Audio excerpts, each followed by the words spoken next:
नमस्कार।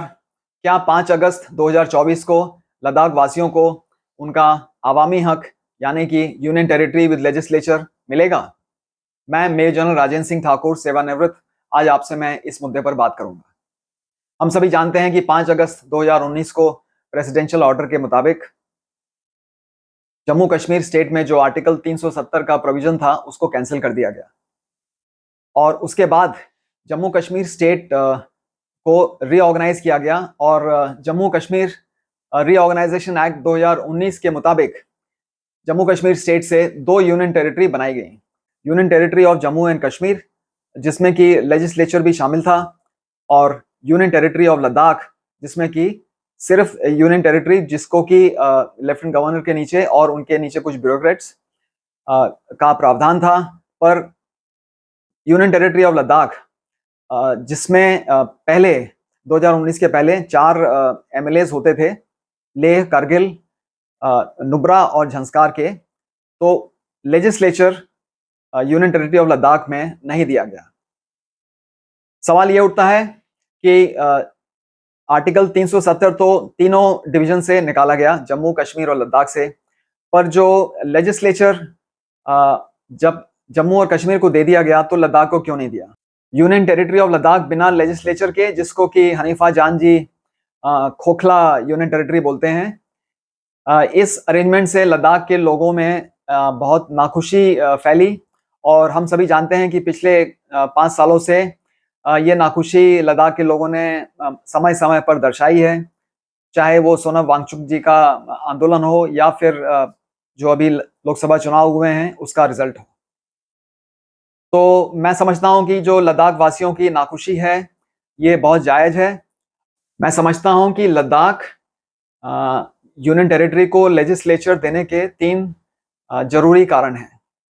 पहला कारण है लद्दाख का एरिया।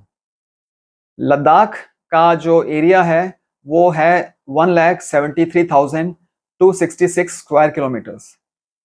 तो हम सिर्फ एरिया देखें तो लद्दाख सिक्किम स्टेट से 10 गुना बड़ा है और गोवा स्टेट से 15 गुना बड़ा है।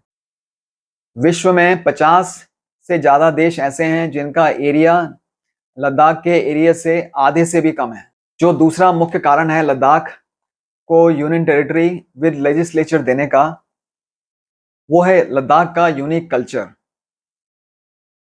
सितंबर 2019 में national commission for scheduled tribes ने बोला था कि चूंकि लद्दाख की 97% पॉपुलेशन ट्राइबल पॉपुलेशन है और लद्दाख के इस यूनिक ट्राइबल कल्चर को बचाने के लिए 6th शेड्यूल का प्रावधान होना जरूरी है। और तीसरा कारण है कि जो आवामी अधिकार 2019 के पहले लद्दाख के पास था और जो आवामी अधिकार जब जम्मू और कश्मीर को दिया गया है, तो यही आवामी अधिकार लद्दाख से छीनने की कोई वजह नहीं है।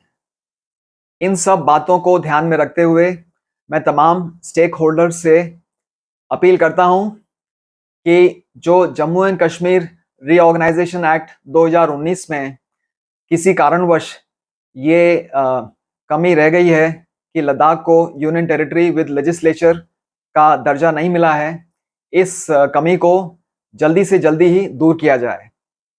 और मेरी समझ से लद्दाख को यूनियन टेरिटरी विद लेजिस्लेचर देने के लिए 5 अगस्त 2024 से अच्छी और कोई तारीख नहीं हो सकती।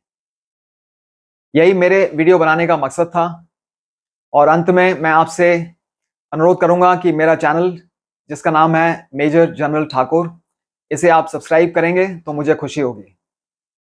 इतना कहकर मैं आपसे विदा लेता हूं। धन्यवाद।